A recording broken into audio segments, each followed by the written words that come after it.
കൃഷ്ണ ഹരേ ജയ കൃഷ്ണ ഹരേ ജയ ശ്രീഹരി ഗോവിന്ദ. നിൻ തിരുനടയിൽ സങ്കടമോതും അടിയനു തുണ നീയേ കൃഷ്ണ നാരായണ ശരണം. കണ്ണാ ശരണം മണിവർണ്ണ ശരണം വാതാലയപുരവാസി ജഗന്മയ മാധവനീ ശരണം.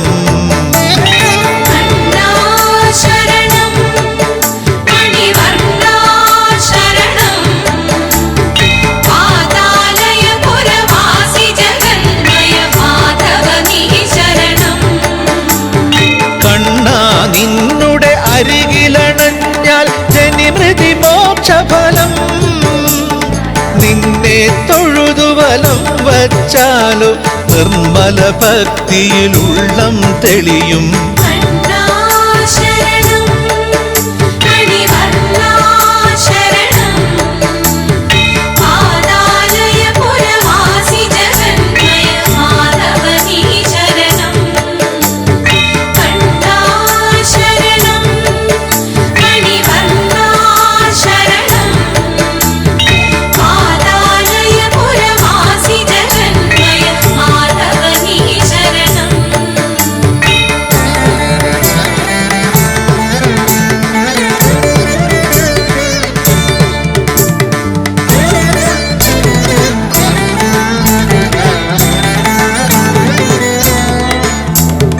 ഗുരുവും വായുവും ഒന്നായി ചേർന്നൊരു ഗുരുഭവനേശ്വരനെ ചൊരിഞ്ഞിടേണം ഭക്തരിൽ നിന്നുടെ സാന്ത്വനമനുവേലം.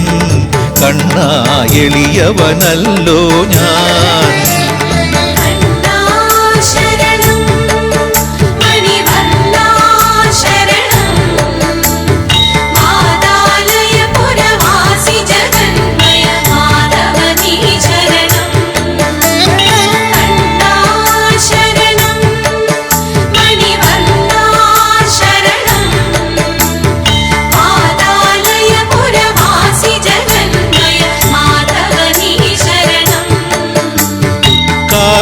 മർദ്ദന കംസനിസൂധന കായാമ്പൂവർണ്ണ വസുദേവാത്മജ കൽമഷമൊഴിയാൻ കരപരിലാളന സുഖമേ ഗണമേ.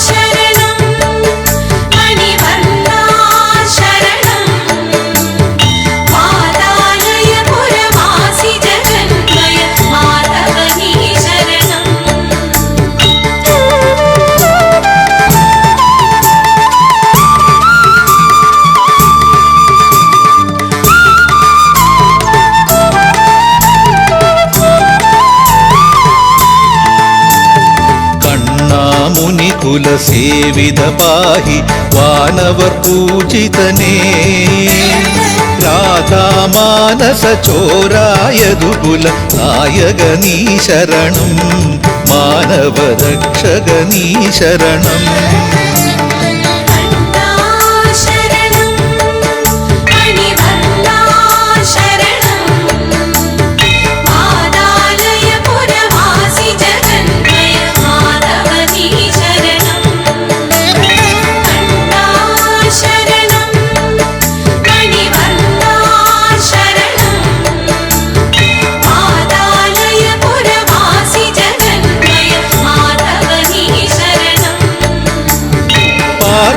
തേരു തെളിച്ച വിഭോ എൻ സാരഥിയാകണമേ. അജ്ഞാനാന്ധത നീങ്ങാനടിയൻ പകർന്നിടേണം ഗീതാമൃതവും.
ഭുജഗശയനം പത്മനാഭം സുരേശം വിശ്വാധാരം ഗഗനസദൃശം മേഘവർണം ശുഭാംഗം ലക്ഷ്മീകാന്തം കമലനയനം യോഗിഹൃധ്യാനഗമ്യം വന്ദേ വിഷ്ണും ഭവഭയഹരം സർവലോകൈകനാഥം മഴമേഘ നിറത്തിലൊളി തൂകിയ കായാമ്പൂവുടൽ തന്നഴകും ഹരിചന്ദന ഗോപി തിലകക്കുറിയൊടു ശോഭിതമാം കാലസ്ഥലവും തിരുമൗലിയിലഴകാർ നാടിയുലഞ്ഞിടുന്നൊരു പീലി പൊൻകതിരും കാണേണം ഗുരുവായൂരമരുന്നൊരു നാരായണ ശ്രീകൃഷ്ണ ഹരേ പത്മനാഭം സുരേശം വിശ്വാധാരം ഗഗനസദൃശം മേഘവർണം ശുഭാംഗം ലക്ഷ്മീകാന്തം കമലനയനം യോഗിഹൃദ്യാനഗമ്യം വന്ദേ വിഷ്ണും ഭവഭയഹരം സർവലോകൈകനാഥം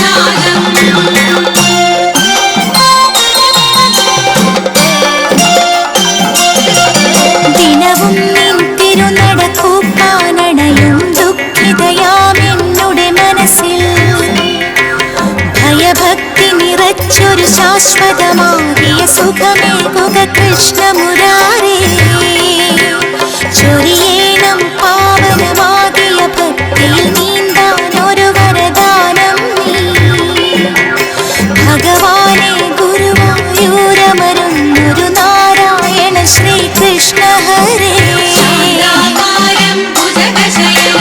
പത്മനാഭം സുരേശം വിശ്വാധാരം ഗഗനസദൃശം മേഘവർണം ശുഭാംഗം ലക്ഷ്മീകാന്തം കമലനയനം യോഗിഹൃദ്യാനഗമ്യം വന്ദേ വിഷ്ണും ഭവഭയഹരം സർവലോകൈകനാഥം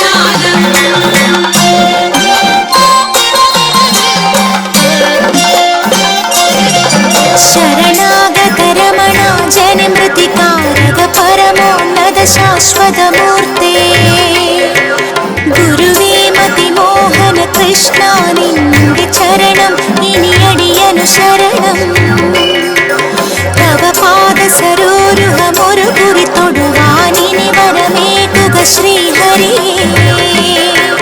ഭഗവാനെ ഗുരുവായൂരമരുന്നൊരു നാരായണ ശ്രീകൃഷ്ണ ഹരേ പത്മനാഭം സുരേശം വിശ്വാധാരം ഗഗനസദൃശം മേഘവർണം ശുഭാംഗം ലക്ഷ്മീകാന്തം കമലനയനം യോഗിഹൃദ്യാനഗമ്യം വന്ദേ വിഷ്ണും ഭവഭയഹരം സർവലോകൈകനാഥം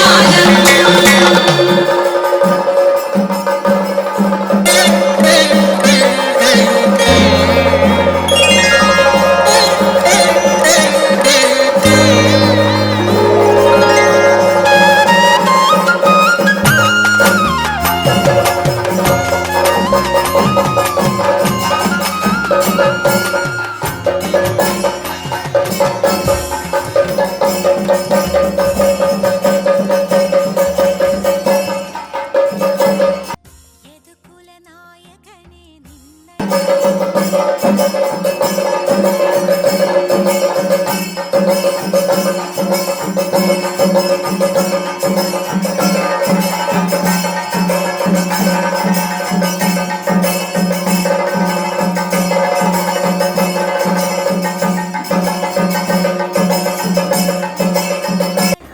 കൃഷ്ണലീലകളെക്കുറിച്ച് മാത്രം വർണ്ണിക്കുന്നതായ ദശമസ്കന്ധം.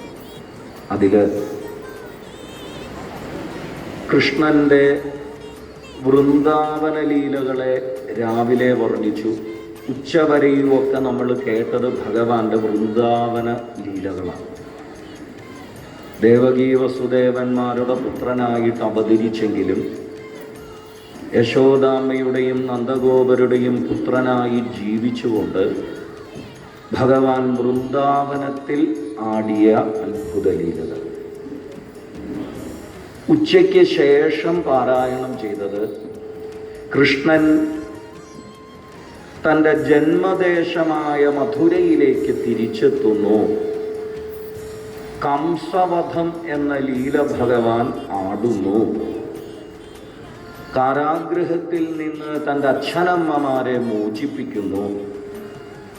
ഉപനയന കർമ്മം നടത്തി കാശിയിലെ സാന്ദീപനി എന്നു പേരായ മഹർഷിയുടെ ഗുരുകുലത്തിൽ ചെന്ന് ജീവിച്ച് വെറും 64 ദിവസം ഗുരുകുലത്തിൽ ജീവിച്ച് ഒരു ഗുരുനാഥൻ്റെ ഉള്ളിൽ ഏതെല്ലാം തരത്തിലുള്ള അറിവുകളുണ്ടോ അതൊക്കെ ഭഗവാൻ നേടിയെടുത്തു.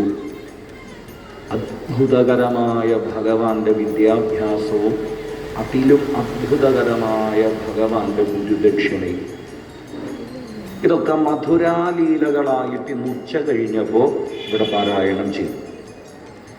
ഇനി രുക്മിണി സ്വയംവരം മുതലുള്ള ഭഗവാന്റെ ലീലകളെ ദ്വാരകാലീല എന്ന പേരിലാണ് അറിയപ്പെടുന്നത്.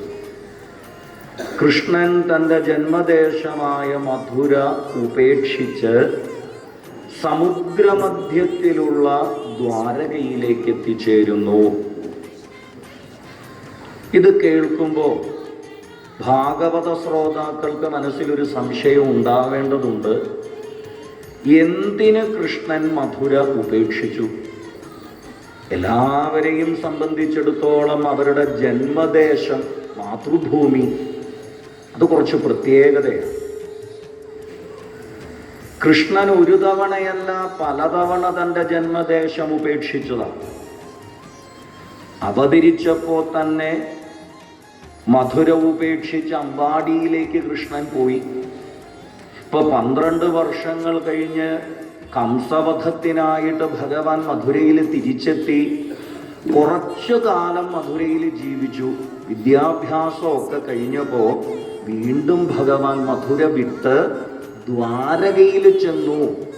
അപ്പം അതിൻ്റെ കാരണങ്ങൾ എന്താണ് എന്ന് ചോദിക്കുമ്പോൾ അവിടെ പറയുന്നു, കംസ മഹാരാജാവിൻ്റെ ഭാര്യമാരാണ് അസ്ഥിയും പ്രാപ്തിയും. കംസന് 2 ഭാര്യമാരാണ്. പേര് അസ്ഥി, പ്രാപ്തി. ഈ അസ്ഥിയുടെയും പ്രാപ്തിയുടെയും പിതാവാണ് മഗധദേശത്തെ രാജാവായ ജരാസന്ധൻ. ശക്തനായ ഭരണാധികാരിയാണ് ജരാസന്ധൻ.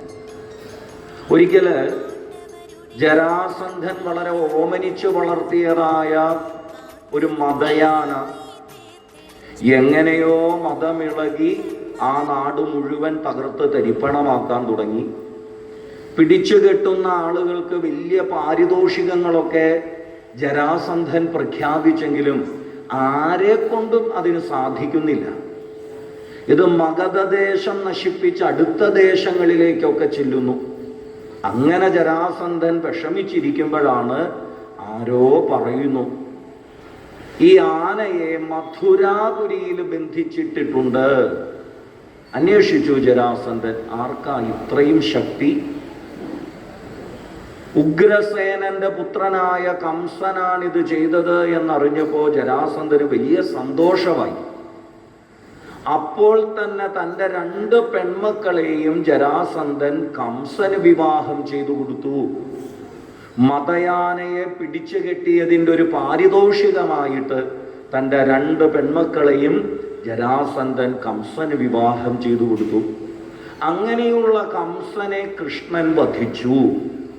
ജരാസന്ധന് കൃഷ്ണനോട് വലിയ വിരോധമായി. അകാലത്തിൽ തൻ്റെ പുത്രിമാർക്ക് വൈധവ്യ ദുഃഖം വരുത്തിയില്ലേ കൃഷ്ണൻ? ആ കൃഷ്ണനെ വധിക്കും എന്ന് പ്രതിജ്ഞയെടുത്തു. വലിയൊരു സൈന്യസംഖ്യയിൽ ജരാസന്ധൻ മഗധദേശത്തെ ആക്രമിക്കാൻ തുടങ്ങി.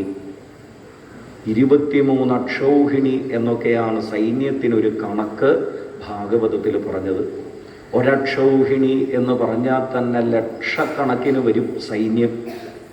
ഇത്രായിരം ഗജങ്ങൾ, ഇത്രായിരം കുതിരകൾ, ഇത്രായിരം കാലാൾപ്പട, ഒരു നിയമവ ഒരക്ഷൗഹിണി. അങ്ങനെയുള്ള 23 അക്ഷൗഹിണി സൈന്യവുമായി ജരാസന്ധൻ തുടർച്ചയായി 17 തവണ കൃഷ്ണനോടുകൂടി യുദ്ധം ചെയ്തു. 17 തവണയും ജരാസന്ധൻ പരാജയപ്പെട്ടു. ജരാസന്ധനോടൊപ്പമുള്ള 23 അക്ഷൗഹിണിയെയും കൃഷ്ണരാമന്മാര് നശിപ്പിക്കുന്നുണ്ട്. ആചാര്യന്മാര് പറയും ഇതും ഭഗവാന്റെ ഒരു ലീലയാണ്. ദുഷ്ടന്മാരെ നിഗ്രഹിച്ച് ഭൂമിഭാരം കുറയ്ക്കുക എന്നതാണ് ഭഗവാന്റെ കൃഷ്ണാവതാരത്തിൻ്റെ പരമമായിട്ടുള്ള ലക്ഷ്യം. ജരാസന്ധനെ കേന്ദ്രീകരിച്ചുള്ള ഭൂമിയിലെ ദുഷ്ടന്മാരെ ഈ 17 തവണയായിട്ട് യുദ്ധം ചെയ്ത് കൃഷ്ണരാമന്മാര് നിഗ്രഹിച്ചു, ഭൂമിഭാരത്തെ കുറച്ചു. 17 തവണയും ജരാസന്ധനെ തോൽപ്പിച്ചു കഴിയുമ്പോൾ ബലരാമസ്വാമി കൊല്ലാനായിട്ട് കയറി പിടിക്കും ബലരാമൻ. അപ്പോഴൊക്കെ കൃഷ്ണൻ തടയും, പറയും ജ്യേഷ്ഠ ഇവനെ ഇപ്പോൾ കൊല്ലേണ്ട സമയമല്ല, തിരിച്ചയക്കൂ. അപമാനിച്ച് ജരാസന്ധനെ തിരിച്ചയക്കും. ഇങ്ങനെ തുടർച്ചയായി 17 തവണ യുദ്ധം ചെയ്ത് തോറ്റ ജരാസന്ധൻ വെറുതെ ഇരുന്നില്ല. 18ാമതും യുദ്ധത്തിന് വന്നു. പക്ഷെ ഇത്തവണ ഒരു പ്രത്യേകത ഭഗവാൻ കണ്ടു. ജരാസന്ധനോടൊപ്പം വന്നിരിക്കുന്നത് ആരും ദുഷ്ടന്മാരല്ല, കുറെ സാധുക്കളായ ആളുകൾ. ദുഷ്ടന്മാരൊക്കെ തീർന്നു ജരാസന്ധന്റെ കൈവശം. 18 വയസ്സ് തികഞ്ഞവരൊക്കെ സൈന്യത്തിൽ ചേരണം എന്ന ഒരു ആജ്ഞ പുറപ്പെടുവിച്ച് നിർബന്ധപൂർവം സൈന്യത്തിൽ ചേർത്ത് കുറേ ആളുകളെ കൊണ്ടുവന്നിരിക്കുകയാണ്. സാധുക്കളാണ്. അതുകൊണ്ട് കൃഷ്ണൻ ഇത്തവണ യുദ്ധത്തിനേ നിന്നില്ലെന്നാണ്. സമുദ്രത്തിൽ മുങ്ങിക്കിടന്നതായ പഴയ ഒരു പട്ടണത്തെ ഭഗവാൻ ഉയർത്തിയെടുത്തു. കൃതയുഗത്തിൽ ഉണ്ടായിരുന്ന പുരിയാണ്. അന്നതിൻ്റെ പേര് കുശസ്ഥലി എന്നായിരുന്നു. ദേവന്മാരുടെ ശില്പിയായ വിശ്വകർമാവിൻ്റെ സഹായത്തോടുകൂടി സമുദ്രത്തിൽ നിന്ന് ആ പുരി ഉയർത്തിയെടുത്തു ഭഗവാൻ. എന്നിട്ട് അതിൻ്റെ എല്ലാ ജീർണതകളും മാറ്റി അതിമനോഹരമാക്കി ആ പുരിക്ക് ഭഗവാൻ ഒരു പേര് കൊടുത്തു, ദ്വാരക. 18ാമത്തെ തവണ ജരാസന്ധൻ സൈന്യസമേതം യുദ്ധത്തിന് വരുന്നത് കണ്ട് ജരാസന്ധനെ കണ്ട് പേടിച്ചവനെ പോലെ കൃഷ്ണരാമന്മാര് ഒരു ഓട്ടം. പ്രവർഷണം എന്നൊരു പർവ്വതത്തിലേക്ക് കൃഷ്ണരാമന്മാർ ഓടിക്കയറി. ആ പ്രവർഷണ പർവ്വതത്തിൻ്റെ മുകളിൽ നിന്നും സമുദ്രമധ്യത്തിലുള്ള ദ്വാരകയിലേക്ക് ചാടി. കൃഷ്ണന്റെ ദ്വാരകാലീലകൾ ആരംഭിക്കുന്നത് അങ്ങനെയാണ്. ദ്വാരക എന്ന വാക്കിന് തന്നെ ഒരർത്ഥമുണ്ട്. മുക്തിയുടെ ദ്വാരം, മുക്തിയുടെ കവാടം എന്നാണ് ദ്വാരക എന്ന വാക്കിനർത്ഥം. ആ ദ്വാരകാപുരിയിൽ വച്ച് ഭഗവാൻ ആടിയ ലീലകളിൽ ഏറ്റവും ശ്രേഷ്ഠമായ ആദ്യത്തെ ലീലയാണ് രുക്മിണീ സ്വയംവരം. ഭഗവാന്റെ സ്വയംവര കഥ പറയുന്നതിനു മുൻപ് മറ്റൊരു വിവാഹ കഥ ഇവിടെ പറഞ്ഞു. സ്വയംവര ഘോഷയാത്ര ആരംഭിക്കുന്നതിന് മുൻപ് ഇവിടെ നമ്മൾ കേട്ടത് ബലരാമസ്വാമിയുടെ വിവാഹം. ഭാഗവതത്തിൻ്റെ 9ാം സ്കന്ധത്തിൽ ഇന്നലെ പ്രതിപാദിച്ചതാണ് ബലരാമന്റെ വിവാഹം. ഈ ഭൂമിയിലുള്ളതിൽ ഏറ്റവും യോഗ്യനായ ഒരാൾ വേണം തൻ്റെ മകൾക്ക് വരനായി വരാൻ. ഏതൊരച്ഛനും ആഗ്രഹിക്കും. ഈ കാലഘട്ടത്തിലും അങ്ങനെയാണ്. മകൾക്കൊരു നല്ല വരനെ അന്വേഷിക്കുമ്പോൾ ഏതച്ഛനും അമ്മയും ആഗ്രഹിക്കുന്നത് എല്ലാ ഗുണങ്ങളും ഉള്ള ഒരാൾ വേണം. ഇവിടെ രൈവത മഹാരാജാവിൻ്റെ മനസ്സിൽ അനേകം രാജകുമാരന്മാരുടെ മുഖം വന്നെങ്കിലും അവരൊന്നും പോരെന്നാണ് രൈവതന് തോന്നിയത്. ഇതിലും യോഗ്യതയുള്ള ആരെങ്കിലും ഉണ്ടോ? അന്വേഷണമാണ്. ഒരു തീരുമാനമെടുക്കാൻ കഴിയാതെ രൈവതൻ മകളോടൊപ്പം ബ്രഹ്മലോകത്തിൽ ചെന്നു. ബ്രഹ്മദേവന്റെ അഭിപ്രായം അറിയാൻ. ബ്രഹ്മലോകത്തിൽ ചെന്ന ഉടനെ ബ്രഹ്മാവിനെ കാണാൻ കഴിഞ്ഞില്ല. കുറച്ച് സെക്കൻഡുകൾ ബ്രഹ്മലോകത്തിൽ കാത്തു നിൽക്കേണ്ടി വന്നു. ഇതിനു മുൻപ് പല പല കഥകളിലും ഭാഗവതം പറഞ്ഞിട്ടുണ്ട്. ഭൂമിയിലെ കാലത്തിൻ്റെ കണക്കല്ല ദേവലോകത്തിലെ കാലത്തിൻ്റെ കണക്കല്ല പിതൃക്കളുടെ ലോകത്തില്, ഇതൊന്നുമല്ല ബ്രഹ്മലോകത്തിലൊക്കെ വ്യത്യാസമാണ്. ബ്രഹ്മലോകത്തിലെ ഒരു സെക്കൻഡ്, മിനിറ്റ് എന്നൊക്കെ പറഞ്ഞാൽ ഭൂമിയിൽ അനേക 1000 വർഷങ്ങൾ കടന്നുപോകും. ഇത് രൈവതൻ അറിഞ്ഞിരുന്നില്ല. അല്പനിമിഷം ബ്രഹ്മലോകത്തിൽ കാത്തുനിന്നു. പിന്നീട് ബ്രഹ്മാവിനെ മുഖം കാണിച്ചു, തൻ്റെ ആവശ്യം പറഞ്ഞു. മകൾക്ക് യോഗ്യനായ വരനാരാണ് എന്ന് അന്വേഷിച്ചിറങ്ങിയതാണ്. പുഞ്ചിരിയോടെ ബ്രഹ്മദേവൻ പറഞ്ഞു, രൈവത, അങ്ങ് മകൾക്ക് വരനായി മനസ്സിൽ കണ്ടുവച്ചിരുന്ന രാജാക്കന്മാരും അവരുടെ വംശവും ഭൂമിയിലില്ലാതായി കഴിഞ്ഞു. ഇപ്പോൾ നടന്നുകൊണ്ടിരിക്കുന്നത് ദ്വാപരം എന്നു പേരായൊരു പുതിയ യുഗമാണ്. ധർമ്മ സംസ്ഥാപനത്തിനായിട്ട് ഭഗവാൻ വിഷ്ണു ശ്രീകൃഷ്ണനായി ഭൂമിയിൽ അവതരിച്ചിട്ടുള്ള കാലമായത്. ആ കൃഷ്ണനെ അവതാരലീലകളിലൊക്കെ സഹായിക്കാൻ അനന്തൻ ബലരാമസ്വാമിയായിട്ട് അവതരിച്ചിട്ടുണ്ട്. അനന്താംശമായിട്ടുള്ള ബലരാമൻ അങ്ങയുടെ മകൾക്ക് ഏറ്റവും യോഗ്യനായ വരനാണ്. ഇത് കേൾക്കേണ്ട താമസം. രൈവതൻ മകളോടൊപ്പം ദ്വാരകാപുരിയിലെത്തി. ഏറ്റവും ശുഭമായ മുഹൂർത്തത്തിൽ തൻ്റെ മകളെ ബലരാമസ്വാമിക്ക് വിവാഹം ചെയ്തു കൊടുത്തു എന്ന് പറഞ്ഞ് ആ ബലരാമസ്വാമിയുടെ വിവാഹ കഥ അവിടെ പറഞ്ഞ് അവസാനിപ്പിച്ചു.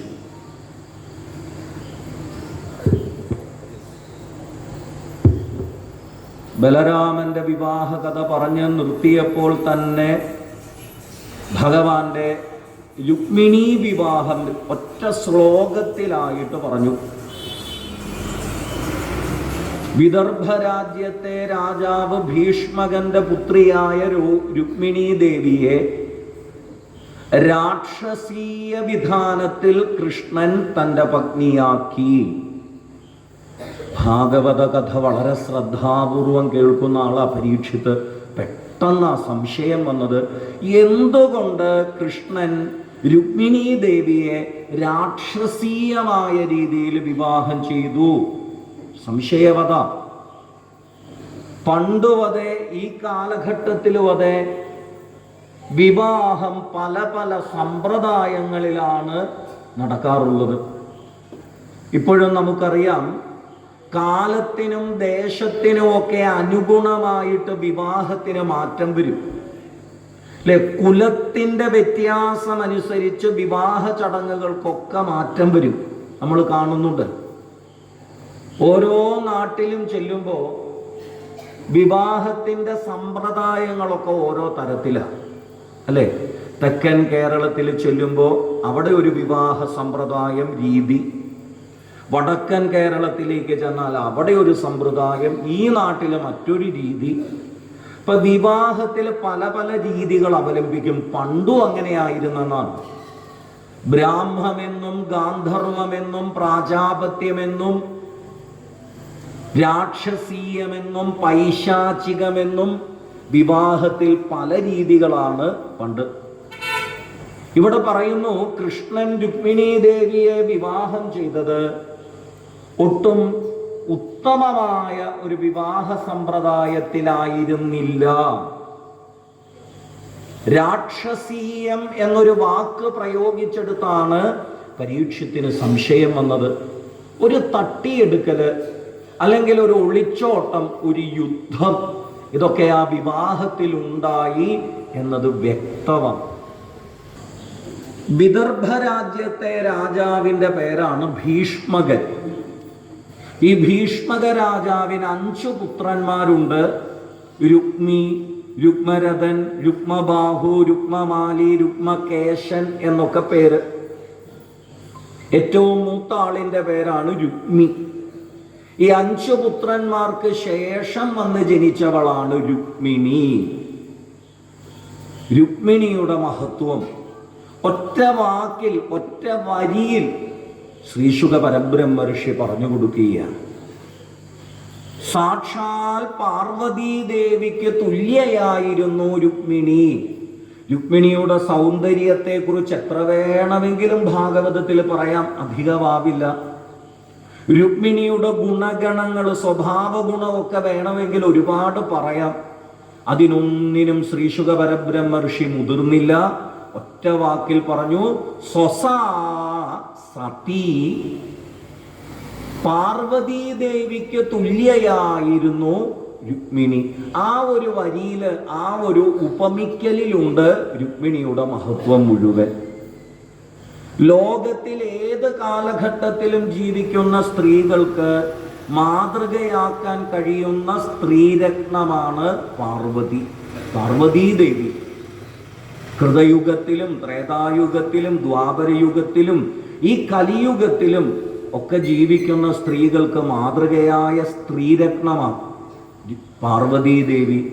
സ്ത്രീകളെ സംബന്ധിച്ച് സൗന്ദര്യമൊക്കെ പ്രധാനമായ ഒന്നാണ്. എന്നാൽ സൗന്ദര്യത്തെ പോലെ തന്നെ പ്രാധാന്യം കൊടുക്കേണ്ട ഒന്നാണ് ശീലഗുണം, സ്വഭാവഗുണം. ഇത് രണ്ടും വേണ്ടുവോളം പാർവതീ ദേവിയിൽ ഉണ്ടായിരുന്നു.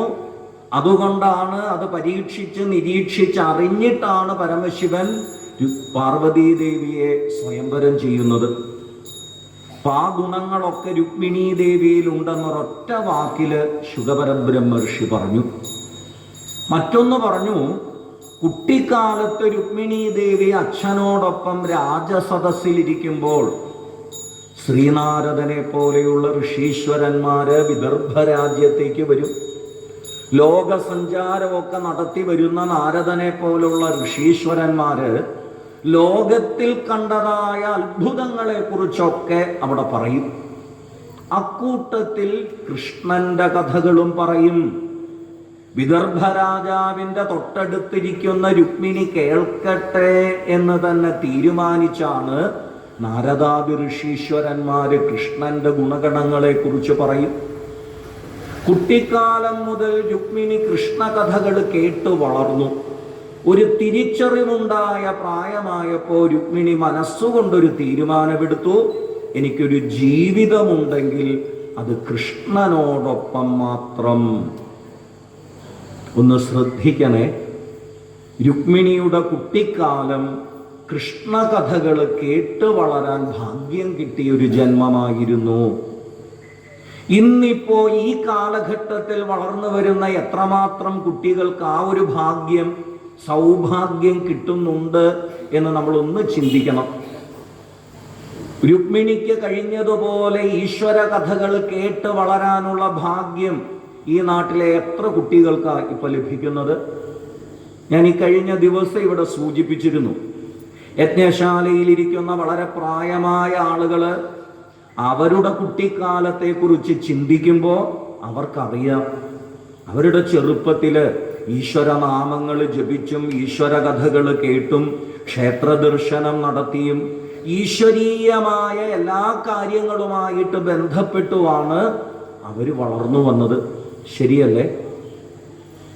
ഇന്ന് അങ്ങനെ വളർന്നു വന്ന ആളുകള് അവരുടെ മക്കളോടും കൊച്ചുമക്കളോടും ഈ ഈശ്വരീയമായ കഥകൾ പറഞ്ഞു കൊടുത്തോ, അല്ലെ നിർബന്ധപൂർവം അവരെ ഈശ്വരീയമായ കാര്യങ്ങൾ ചെയ്യിപ്പിച്ചോ വളർത്താൻ തയ്യാറാവുന്നുണ്ടോ?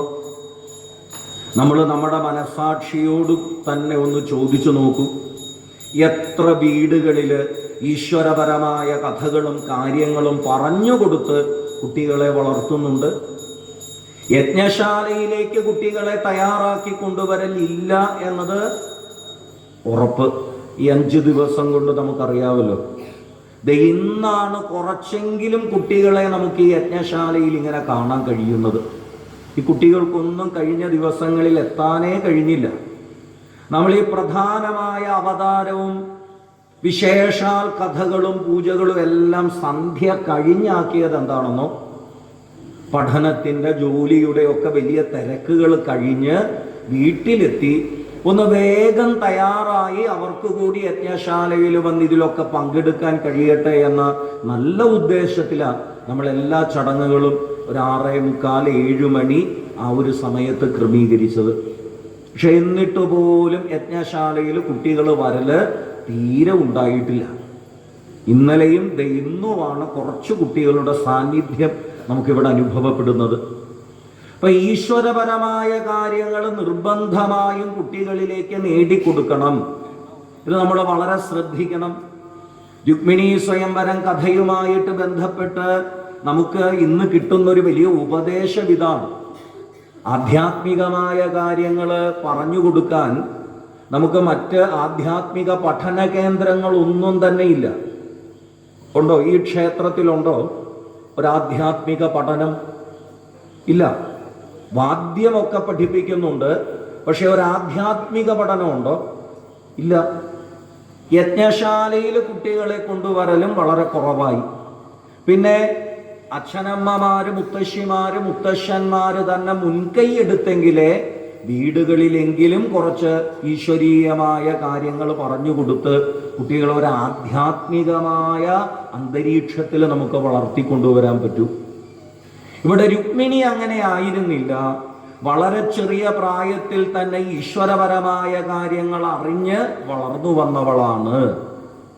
തിരിച്ചറിവുണ്ടായ കാലം മുതൽ രുക്മിണി മനസ്സുകൊണ്ട് തീരുമാനമെടുത്തു, എനിക്കൊരു ജീവിതമുണ്ടെങ്കിൽ അത് കൃഷ്ണനോടൊപ്പം മാത്രം. അച്ഛനോടോ അമ്മയോടോ സഹോദരങ്ങളോടോ സഖിമാരോടോ ആരോടും രുക്മിണി തൻ്റെ മനസ്സ് തുറന്നില്ല. ആകെ രുക്മിണി ദേവി തൻ്റെ മനസ്സൊന്ന് തുറന്ന് പ്രാർത്ഥിക്കുന്നത് ഹരദേവതകളുടെ മുന്നിൽ ചെല്ലുമ്പോഴാണ്. വിദർഭ രാജ്യത്തെ ജനങ്ങളൊക്കെയും കുലദൈവമായിട്ട് കാണുന്ന ഒരു ഭരദേവതാ ക്ഷേത്രമുണ്ട്. പാർവതി പരമശിവന്മാർ കുടികൊള്ളുന്ന ഭരദേവതാ ക്ഷേത്രം. അവിടെ എന്നും രുക്മിണി ദേവി ദർശനം നടത്താൻ പോകും. ചെന്നാൽ രുക്മിണി ദേവിക്ക് ഒരൊറ്റ പ്രാർത്ഥനയേ ഉള്ളൂ. നമസ്യേ ത്വംബികേ ഭീഷ്മം സ്വസന്താനയുതാം ശിവാം ഭൂയാത് പദർമേ ഭഗവാൻ കൃഷ്ണസ്ത്വതനുമോദതാ. രുക്മിണിയുടെ പ്രാർത്ഥനയാണ്. ഭഗവാൻ കൃഷ്ണൻ എനിക്ക് പതിയായി തീരണേ, അതിനായിട്ട് അനുഗ്രഹം തരണേ എന്നും പ്രാർത്ഥിക്കും രുക്മിണി. നിത്യേന നിരന്തരം രുക്മിണി ആ പ്രാർത്ഥന നടത്തി. അതിൻ്റെ ഫലമായിട്ടാണ് രുക്മിണിയെ ഭഗവാൻ വിദർഭരാജ്യത്ത് വന്ന് സ്വീകരിക്കുന്നത്. രുക്മിണിക്ക് കൃഷ്ണനിലേക്ക് എത്താൻ ഒട്ടും അനുകൂലമായ സാഹചര്യമായിരുന്നില്ല. രുക്മിണി പോലും അറിയാതെ, വിദർഭരാജാവ് ഭീഷ്മകൻ പോലും അറിയാതെ രുക്മിണിയുടെ വിവാഹം നിശ്ചയിക്കപ്പെട്ടു. അത് രുക്മിണി ആഗ്രഹിക്കുന്നത് പോലെ കൃഷ്ണനുമായിട്ടായിരുന്നില്ല, ഛേദിരാജ്യത്തെ രാജാവ് ശിശുപാലനുമായിട്ട്. തീരുമാനമെടുത്തത് രുക്മിണിയുടെ മൂത്ത സഹോദരനായ രുക്മിയാണ്. അന്ന് രുക്മിണിയുടെ തീരുമാനങ്ങളെ എതിർക്കാൻ രുക്മിണിക്കെന്നല്ല ഭീഷ്മകന് പോലും സാധ്യമല്ല. പൊട്ടിക്കരഞ്ഞു രുക്മിണി. കൃഷ്ണനിലേക്ക് എത്താൻ ഒട്ടും അനുകൂലമല്ലാത്തൊരു സാഹചര്യം. കേവലം 1-2 ദിവസങ്ങൾ കഴിഞ്ഞാൽ തൻ്റെ വിവാഹം നടക്കപ്പെടുന്നു.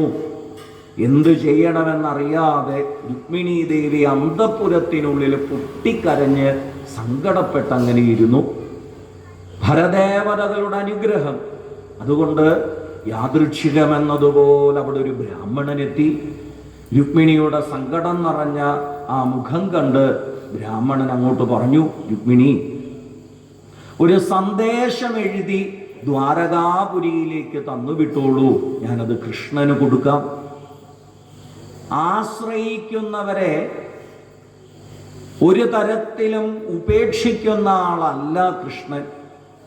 ഭക്തരെ അങ്ങോട്ട് ആശ്രയിക്കുന്നവരെ, ആപത്തിൽപ്പെടുന്നവരെ ഓടിയെത്തി രക്ഷിക്കുന്ന ആളാണ് കൃഷ്ണൻ എന്ന് ഞാൻ കേട്ടിട്ടുണ്ട്. അതുകൊണ്ട് രുക്മിണി ഒരു സന്ദേശം എഴുതി ദ്വാരകാപുരിയിലേക്ക് തന്നുവിടൂ. വേഗം രുക്മിണി ഒരു സന്ദേശം തയ്യാറാക്കി. കേവലം അത് കുറെ വാക്കുകൾ എഴുതിയ ഒരു സന്ദേശമല്ല, രുക്മിണിയുടെ മനസ്സാണ് രുക്മിണി സന്ദേശമായിട്ട് ദ്വാരകാപുരിയിലേക്ക് കൊടുത്തയച്ചത്. വായുവേഗത്തിൽ സഞ്ചരിച്ച ബ്രാഹ്മണൻ ഒരു അർദ്ധരാത്രി സമയം ദ്വാരകാപുരിയിലെത്തി. ഉറങ്ങാതെ കാത്തുനിന്ന് കൃഷ്ണൻ ബ്രാഹ്മണനെ സ്വീകരിച്ചു. ആ ബ്രാഹ്മണോത്തമൻ രുക്മിണിയുടെ സന്ദേശം തൻ്റെ കയ്യിലുണ്ട് എന്ന് പറയുമ്പോൾ കൃഷ്ണൻ തന്നെ പറയുന്നു, ബ്രാഹ്മണോത്തമ അങ്ങ് വായിക്കൂ, ഞാൻ കേൾക്കാം.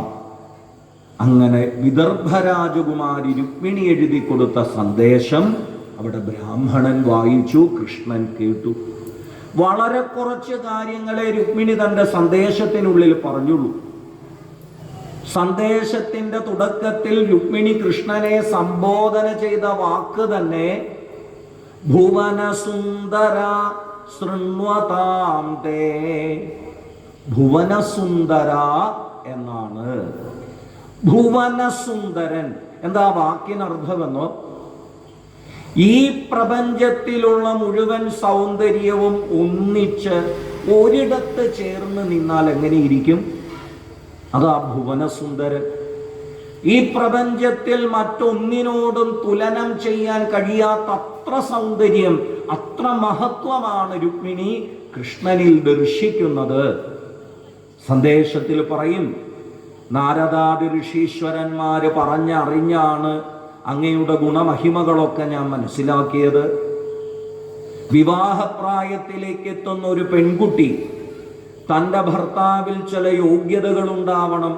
നല്ല കുലമാവണം, നല്ല ബലമാവണം, നല്ല സൗന്ദര്യം വേണം, ഉദ്യോഗം വേണം, ഇങ്ങനെ ഒരുപാട് യോഗ്യതകൾ ആഗ്രഹിക്കും. രുക്മിണി പറയുന്നു, വിവാഹപ്രായത്തിലേക്ക് എത്തിയ ഏതൊരു പെൺകുട്ടിയും ആഗ്രഹിക്കുന്ന യോഗ്യത കൃഷ്ണ അങ്ങയിലുണ്ട്. അങ്ങ് പുരുഷസിംഹമാണ്. ആ സിംഹത്തിന് അർഹതപ്പെട്ട ഇരയായ രുക്മിണിയെ ശിശുപാലനെ പോലൊരു കള്ളക്കുറുക്കൻ തട്ടിയെടുക്കരുത്. കൃഷ്ണൻ സിംഹമാണ്, രുക്മിണി കൃഷ്ണൻ അർഹതപ്പെട്ട ഇരയാണ്. ശിശുപാലൻ എന്ന ഒരു കള്ളക്കുറുക്കൻ സിംഹത്തിന്റെ ഭാഗം തട്ടിയെടുക്കരുത്. വനത്തിനുള്ളിൽ ഒരു നിയമം ഉണ്ടെന്നാണ്. സിംഹത്തിന് അർഹതപ്പെട്ടതാണോ അത് മറ്റൊരു മൃഗങ്ങളും വന്ന് തൊടുക പോലും ചെയ്യില്ലെന്ന. അതിൻ്റെ അടുത്തേക്ക് പോലും മറ്റു മൃഗങ്ങൾ ചെല്ലില്ല. എല്ലാ മൃഗങ്ങളും നോക്കി നിൽക്കുമ്പോൾ സിംഹം അവരുടെ മധ്യത്തിലൂടെ വന്ന് തൻ്റെ ഭാഗം സ്വീകരിച്ചുകൊണ്ട് പോകും. ഇതാണ് കാട്ടിലെ നീതി.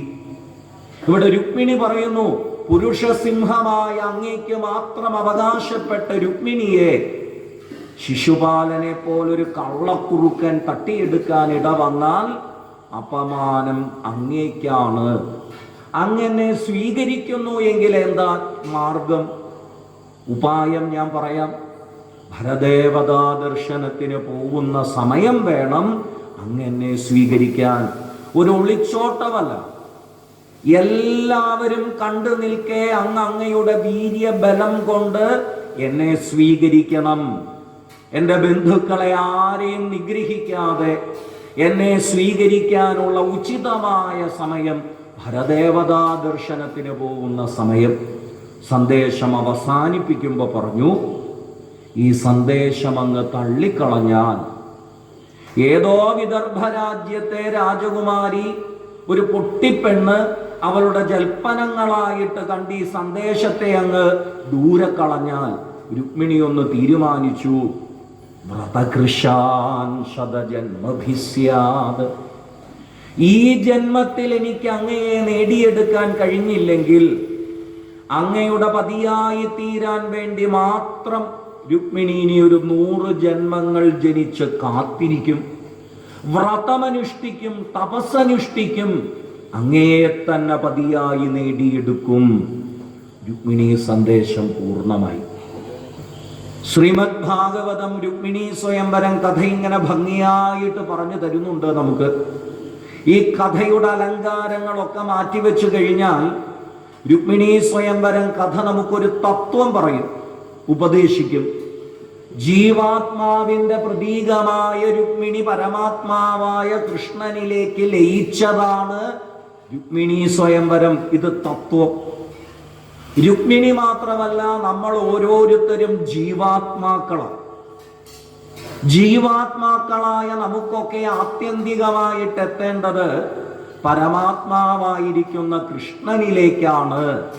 അതിനെ തടസ്സമായിട്ട് നിൽക്കുന്നതിനെയൊക്കെ ഇല്ലാതാക്കാൻ രുക്മിണിക്കുണ്ടായ മനസ്സുണ്ടാവണം നമുക്ക്. ജീവാത്മാവിന് പരമാത്മാവിലേക്ക് എത്താൻ പ്രധാന തടസ്സമാണ് അഞ്ചിന്ദ്രിയങ്ങള്. അല്ലേ? നമുക്കൊക്കെ ഈശ്വരനെ സ്മരിക്കാൻ, ഈശ്വരനാമം ജപിക്കാൻ, എന്തിനീ യജ്ഞശാലയിൽ വന്നിരിക്കുമ്പോൾ ഈശ്വര കഥകൾ ശ്രദ്ധിക്കാൻ പോലും കഴിയാത്തത് പലപ്പോഴും എന്താ? നമ്മുടെ ഇന്ദ്രിയങ്ങളുടെ പ്രേരണ. കണ്ണും ചെവിയും മൂക്കും നാവും ത്വക്കും ഒക്കെ നമ്മളെ ഈശ്വരനിൽ നിന്ന് മനസ്സിനെ പിടിച്ചു വലിച്ചു മാറ്റിക്കൊണ്ടുപോകുന്നു. ശരിയല്ലേ? ഈ യജ്ഞശാലയിൽ ഇരിക്കുമ്പോൾ തന്നെ നല്ലൊരു കാഴ്ച ഇവിടെ എവിടെയെങ്കിലും വന്നാല് നമ്മുടെ കണ്ണതിൻ്റെ പിന്നാലെ പോവും, മനസ്സതിൻ്റെ കൂടെ പോവും. എന്തെങ്കിലും ഒരു ശബ്ദം ഇവിടെ എവിടെയെങ്കിലും കേട്ടാൽ ചെവി അതിൻ്റെ പിന്നാലെ പോവും, മനസ്സതിൻ്റെ കൂടെ പോവും. നോക്കൂ, ഈ ഇന്ദ്രിയങ്ങളാണ് പലപ്പോഴും നമ്മുടെ മനസ്സിനെ ഈശ്വരനിൽ നിന്ന് പിടിച്ചു മാറ്റുന്നത്. ആ ഇന്ദ്രിയങ്ങളുടെ പ്രേരണയ്ക്ക് നമ്മൾ വശംവദരാവാതെ എന്നിട്ടും മനസ്സിൽ ഭഗവാനെ ഉറപ്പിച്ചാൽ നല്ലൊരു ഗുരുനാഥൻ വന്ന് നമ്മളെ ഈശ്വരനിലേക്ക് എത്തിക്കും. അതാ യാദൃച്ഛികമായി വന്ന ബ്രാഹ്മണനാണ് രുക്മിണീ സ്വയംവരത്തിന് നിമിത്തമായത്. മനസ്സ് ഈശ്വരനിലേക്ക് തന്നെ ഉറപ്പിക്കണം. രുക്മിണിയുടെ മനോഭാവം നോക്കൂ. ഈ ജന്മത്തിൽ എനിക്ക് കൃഷ്ണനെ ലഭിച്ചില്ലെങ്കിൽ കൃഷ്ണ, ഞാൻ ഇനി ഒരിക്കലും അങ്ങയുടെ അടുത്തേക്ക് വരില്ല എന്നാണോ? ഞാൻ ആത്മഹത്യ ചെയ്ത് കളയും എന്നാണോ? അല്ല, 100 ജന്മങ്ങൾ ജനിക്കാനും രുക്മിണി തയ്യാറാവും എന്നാ പറഞ്ഞത്. ആ 100 ജന്മങ്ങളിലും രുക്മിണി ഈശ്വരനെ തന്നെ ഭജിക്കും, വ്രതമെടുക്കും, തപസ് ചെയ്യും, കൃഷ്ണനെ നേടിയെടുക്കും. ഈ മനസ്സാണ് നമുക്കുണ്ടാവേണ്ടത്.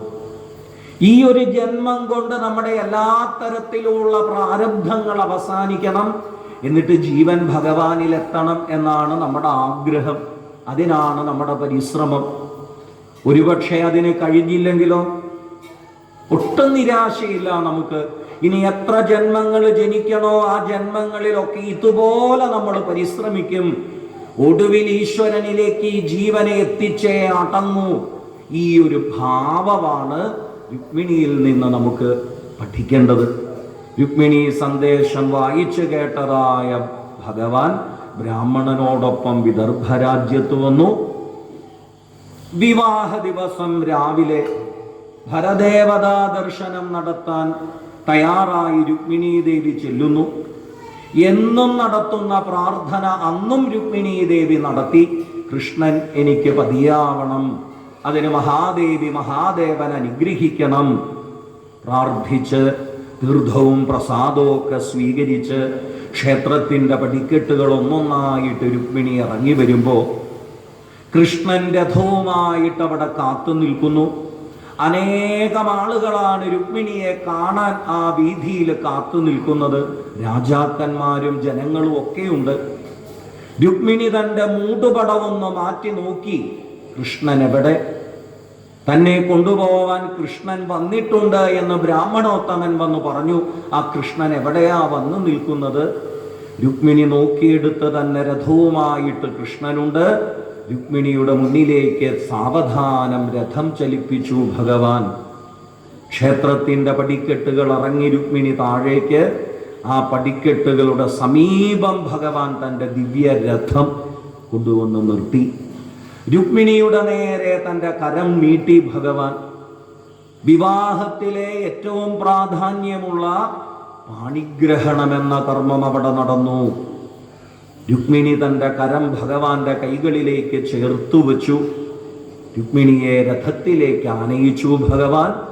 ദ്വാരകാപുരിയിലേക്കുള്ള യാത്ര. യുദ്ധം ഒഴിവാക്കണം എന്ന് രുക്മിണി പറഞ്ഞതാണെങ്കിലും യുദ്ധം വേണ്ടി വന്നു. രുക്മിണിയുടെ മൂത്ത സഹോദരനായ രുക്മി ഒരു പ്രതിജ്ഞയെടുത്തു.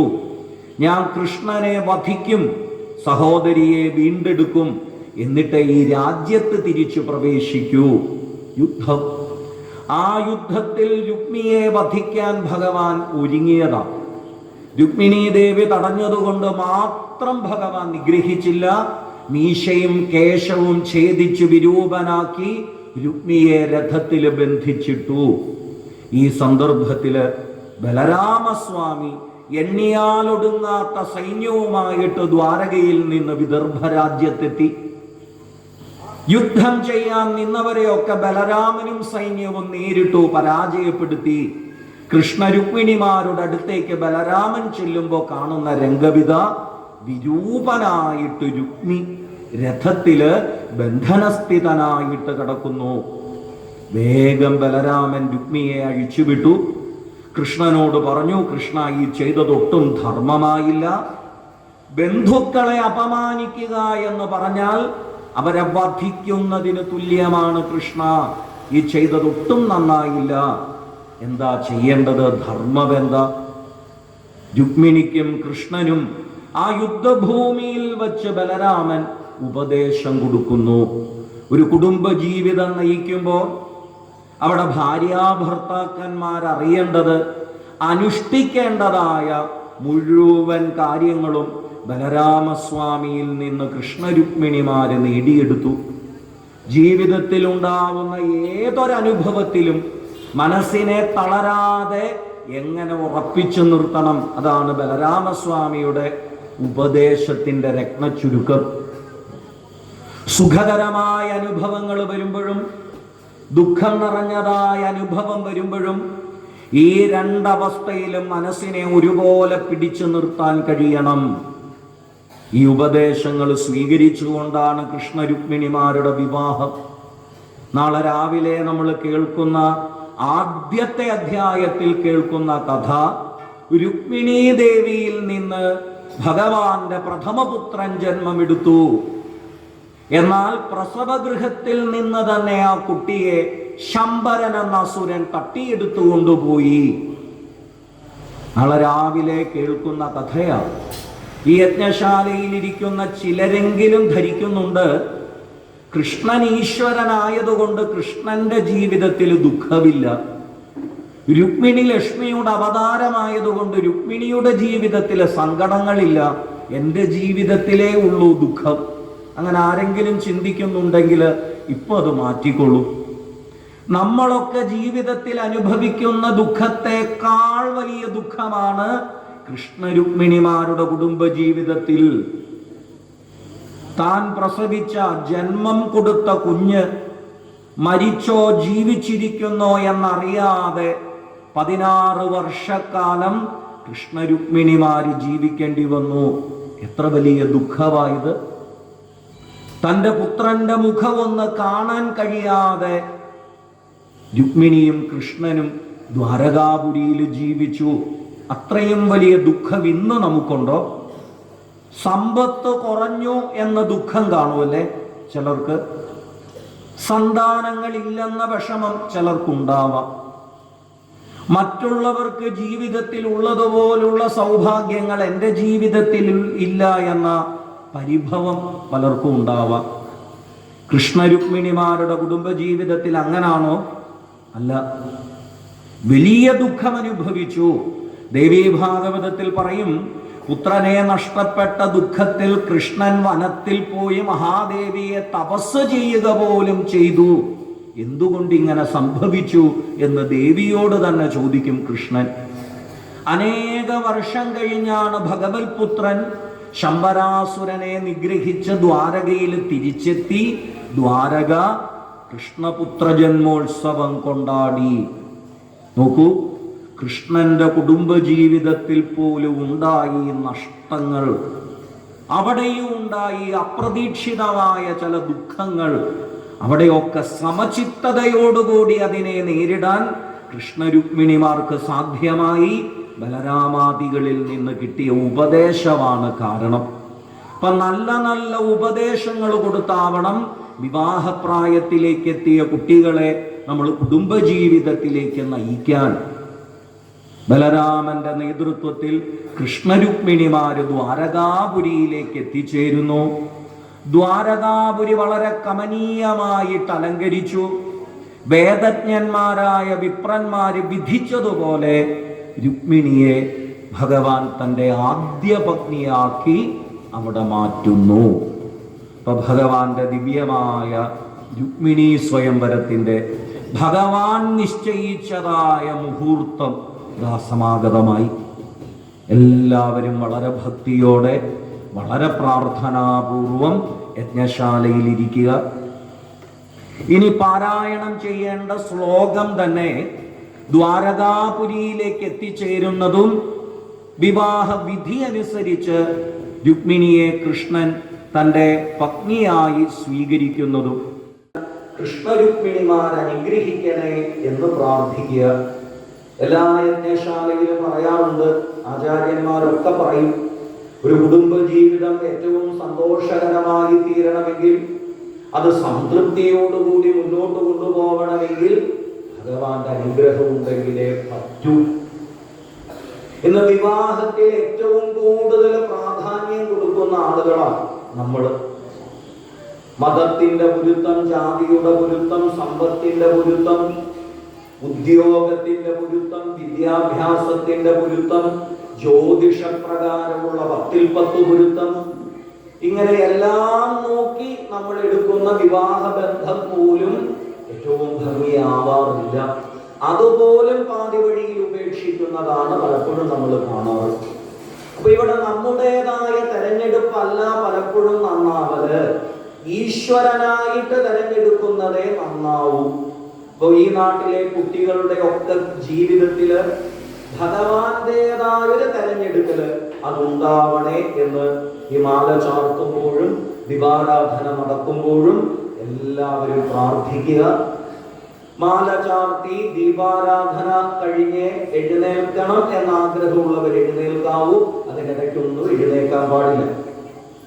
ഇനി മംഗള കീർത്തനം ചൊല്ലി ഇവിടെ ലക്ഷ്മി നാരായണന്മാരെ കൃഷ്ണരുക്മിണിമാരെ സ്തുതിക്കുന്ന സമയം 20ാമത് ശ്രീമദ് ഭാഗവത സപ്താഹജ്ഞാന യജ്ഞത്തിൽ രുക്മിണീ ദേവിയായിട്ട് ഇവിടെ എത്താൻ സൗഭാഗ്യം കിട്ടിയ ഭക്ത പ്രാർത്ഥനാപൂർവം കൃഷ്ണരുക്മിണിമാരുടെ മുന്നിൽ ആദ്യത്തെ പദസമർപ്പണം നടത്തും. ഭഗവത് നിയോഗേന ഈ വർഷത്തെ യജ്ഞത്തിൽ രുക്മിണിയാവാൻ അനുഗ്രഹം ആ ഭക്തയ്ക്കാണ് സിദ്ധിച്ചത്. ആ ഭക്തയുടെ പ്രാർത്ഥനയും കുടുംബത്തിന്റെ പ്രാർത്ഥനകളും ലക്ഷ്മി നാരായണന്മാര് വേഗം സാധ്യമാക്കി കൊടുക്കണേ എന്ന് നമുക്ക് എല്ലാവർക്കും ആ പരസമർപ്പണം നടക്കുമ്പോൾ പ്രാർത്ഥിക്കാം. തുടർന്ന് ആർക്ക് വേണമെങ്കിലും പരസമർപ്പണത്തിൽ പങ്കുചേരാം.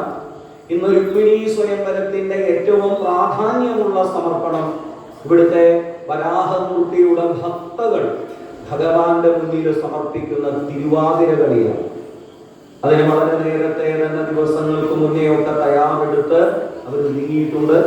അപ്പൊ അതും എല്ലാവരും കണ്ട് ആസ്വദിക്കുക. എല്ലാവർക്കും ലക്ഷ്മി നാരായണന്മാരുടെ സർവവിധ അനുഗ്രഹവും എപ്പോഴും ഉണ്ടാവട്ടെ എന്ന് പ്രാർത്ഥിച്ചുകൊണ്ട് സ്വയംവര ഭാഗം പാരായണം ചെയ്യും. സർവത്ര ഗോവിന്ദനാമ സങ്കീർത്തനം. എല്ലാവരും സർവത്ര ഗോവിന്ദനാമ സങ്കീർത്തനം.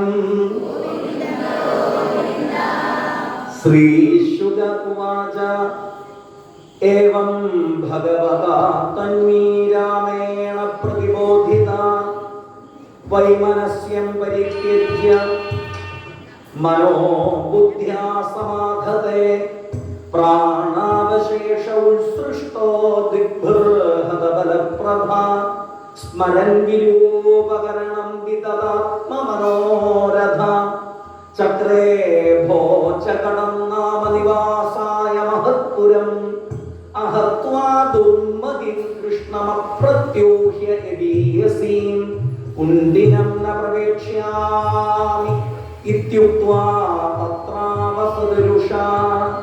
ഓം ശ്രീ മഹാദേവ്യേ നമഃ. ഭഗവാൻ ഭീഷ്മദസുതാ ഏവം നിർജിത്യതോ ഭവാൻ പുരമാ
ദ്വാരകായാമഭൂദ്രാജൻ മഹാമോദപുരഭൂഗസാം രുക്മിണ്യാരമയോ വേദം ദൃഷ്ട്വാ കൃഷ്ണം ശ്രിയപതിം സർവത്ര ഗോവിന്ദനാമസങ്കീർത്തനം ഗോവിന്ദ ഗോവിന്ദ.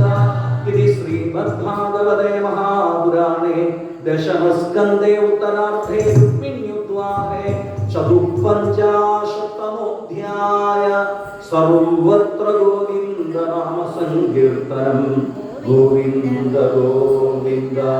ഛായായാം പാരിജാതസ്യ ഹേമസിംഹാസനോപരി ആസീനമംബുദശ്യാമമായതാക്ഷമലങ്കൃതം ചന്ദ്രാനനം ചതുർബാഹും ശ്രീവത്സാംഗിതവക്ഷസം രുക്മിണീ സത്യഭാമാഭ്യാം സഹിതം കൃഷ്ണമാശ്രയേ. ഓം ശ്രീലക്ഷ്മീനാരായണായ നമഃ.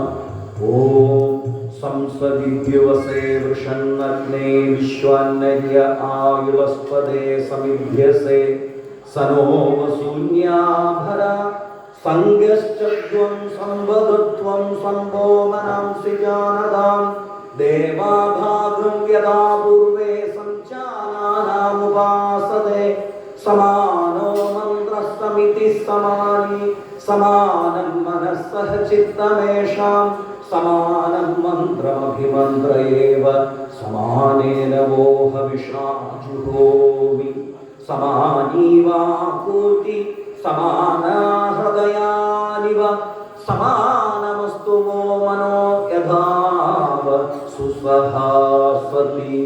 ഓം ശ്രീ ലക്ഷ്മീനാരായണായ നമഃ. മംഗളം മംഗളം ലോകനാഥേ മംഗളം മംഗളം മാരുദേശ മംഗളമേകുന്നു രണ്ടുപേർക്കും മംഗളമേവർക്കും നിരത്തേ.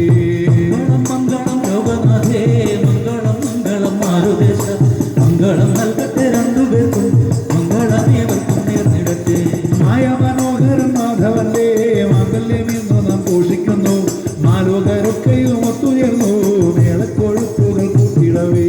മംഗളം മംഗളം ലോകനാഥേ മംഗളം മംഗളം മാരുദേശ മംഗളം നൽകട്ടെ രണ്ടുപേർക്കും മംഗളമേവർക്കും നേർന്നിടട്ടെ. വിപ്രനേതൂതനെ വിട്ട ശേഷം ഗൗരിയെ പൂജിച്ചു പ്രീതി നേടി ദേവിയാം രുക്മിണി കാത്തിരുന്നു മാധവൻ കണ്ഠത്തിൽ മാല ചാർത്താൻ. മംഗളം മംഗളം ലോകനാഥേ മംഗളം മംഗളം മാരുദേശ മംഗളം നൽകട്ടെ രണ്ടുപേർക്കും മംഗളമേവർക്കും നേർന്നിടട്ടെ. കോമളഗാത്രിയം രുക്മിണിയെ തോഴിമാരേറെ അലങ്കരിച്ചു ശ്രീ മഹാദേവി തൻ കാന്തിയേറ്റ് ആഭരണങ്ങൾക്കും ശോഭയേറി. മംഗളം മംഗളം ലോകനാഥേ മംഗളം മംഗളം മാരുദേശ മംഗളം നൽകട്ടെ രണ്ടുപേർക്കും മംഗളമേവർക്കും നേർന്നിടട്ടെ. താലപ്പോലി വാദ്യഘോഷത്തോടെ മോഹനരൂപിയെ ആനയിച്ചു വിശ്വേശ്വരി തന്റെ സൗന്ദര്യത്താൽ പാരിടമാകെ പ്രഭ ചൊരിഞ്ഞു. മംഗളം മംഗളം ലോകനാഥേ മംഗളം മംഗളം മാരുദേശ മംഗളം നൽകട്ടെ രണ്ടുപേർക്കും മംഗളമേവർക്കും നേർന്നിടട്ടെ. സസ്യലതകളും പുഷ്പങ്ങളും കൊമ്പിട്ടു കുപ്പി നമിച്ചു നിന്നു ഉല്ലാസമേകുവാൻ മാരുതനും മെല്ലെ തഴുകി പുണർന്നു നിന്നു. മംഗളം മംഗളം ലോകനാഥേ മംഗളം മംഗളം മാരുദേശ മംഗളം നൽകട്ടെ രണ്ടുപേർക്കും മംഗളമേവർക്കും നേർന്നിടട്ടെ. ഉത്തമമായ മുഹൂർത്തവരിൽ മംഗളകർമ്മവും ഭംഗിയായി ലോകൈകനാഥന ദേവനിപ്പോൾ ലക്ഷ്മി സമേതന ശോഭിക്കുന്നു. മംഗളം മംഗളം ലോകനാഥേ മംഗളം മംഗളം മാരുദേശ മംഗളം നൽകട്ടെ രണ്ടുപേർക്കും മംഗളമേവർക്കും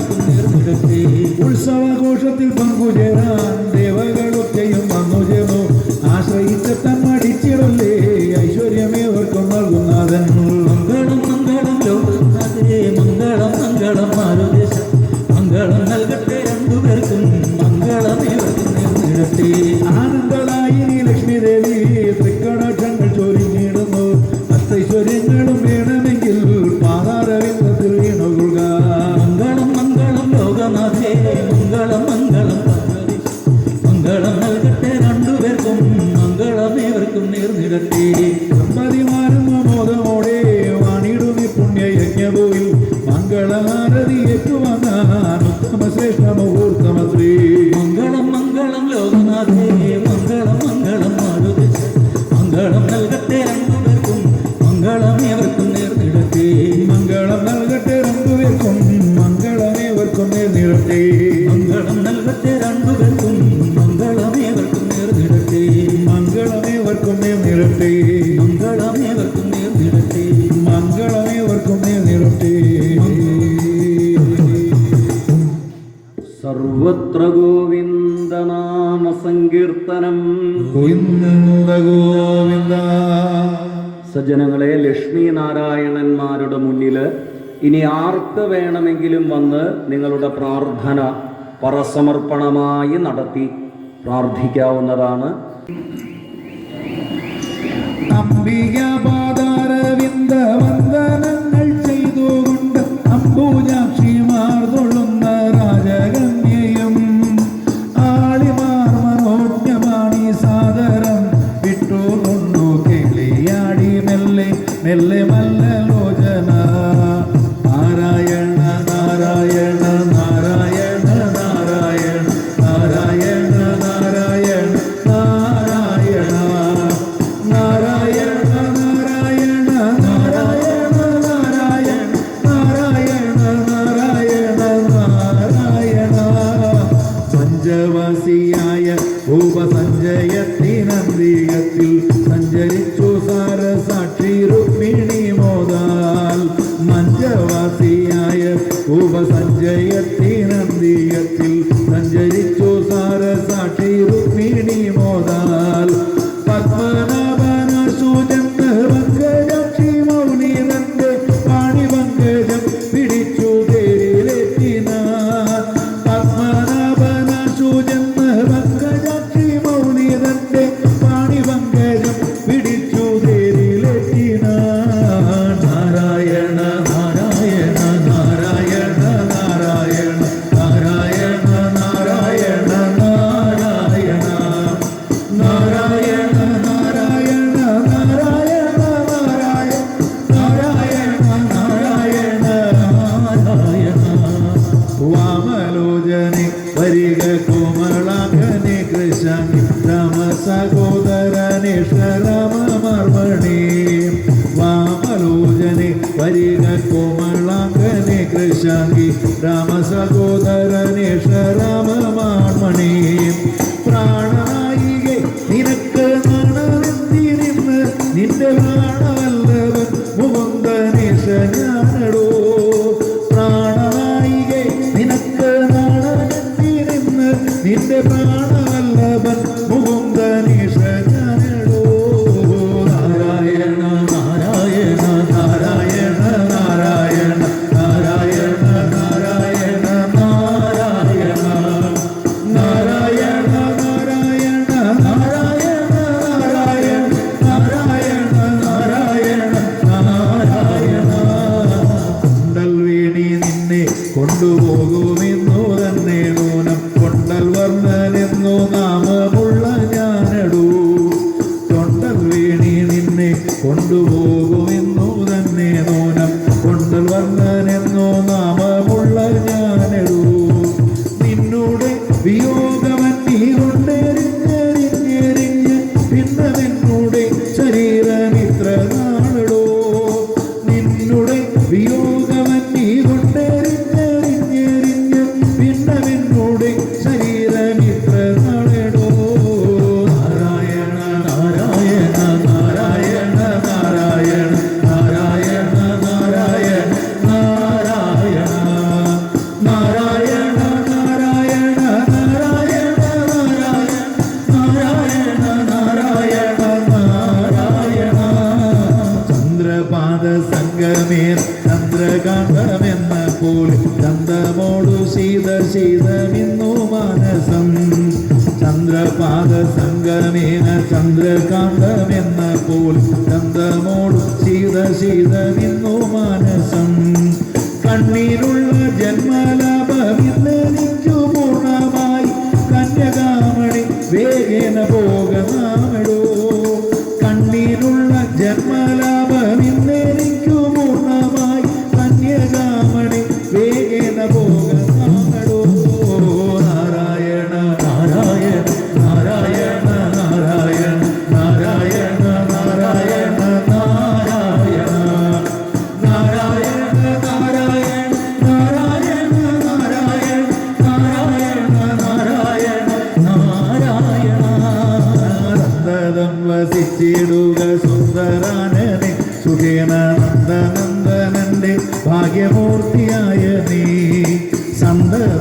വസിച്ചിടുക സുന്ദരാനനെ സുഖേന നന്ദനന്ദനന്റെ ഭാഗ്യമൂർത്തിയായ നീ ഏവം ആദിദേവനായ ദേവകിസുതം പുരാരി ദേവിയെ വഹിച്ചുകൊണ്ടു യാത്രയായിതേ ദ്വാരകാപുരം ഗമിച്ച സാരസാക്ഷിയോടുമൊത്ത് പാരിജാക്ഷൻ രമിച്ചു വാണു സൗഖ്യമായി നാരായണ നാരായണ നാരായണ നാരായണ നാരായണ നാരായണ നാരായണ നാരായണ നാരായണ നാരായണ നാരായണ നാരായണ നാരായണ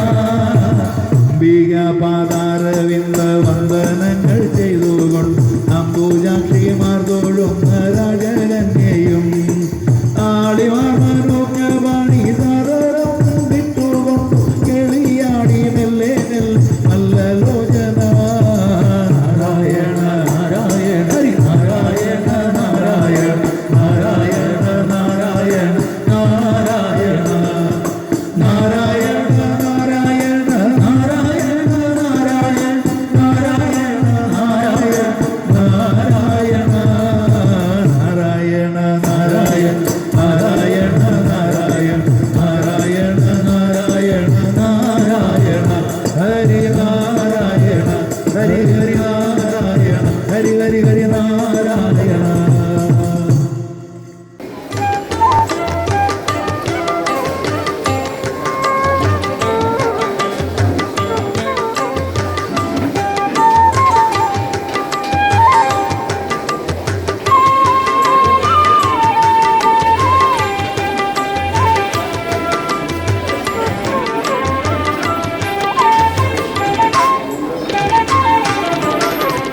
സപ്താഹം കേൾക്കുവാൻ പോയപ്പോൾ ഞാൻ സത്യസ്വരൂപന്റെ വിഗ്രഹം കണ്ടു.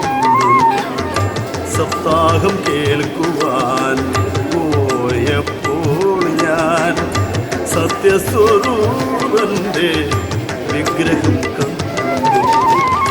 സപ്തദിനങ്ങൾ കഴിഞ്ഞപ്പോൾ എന്നുള്ളിൽ സച്ചിദാനന്ദ സ്വരൂപം കണ്ടു.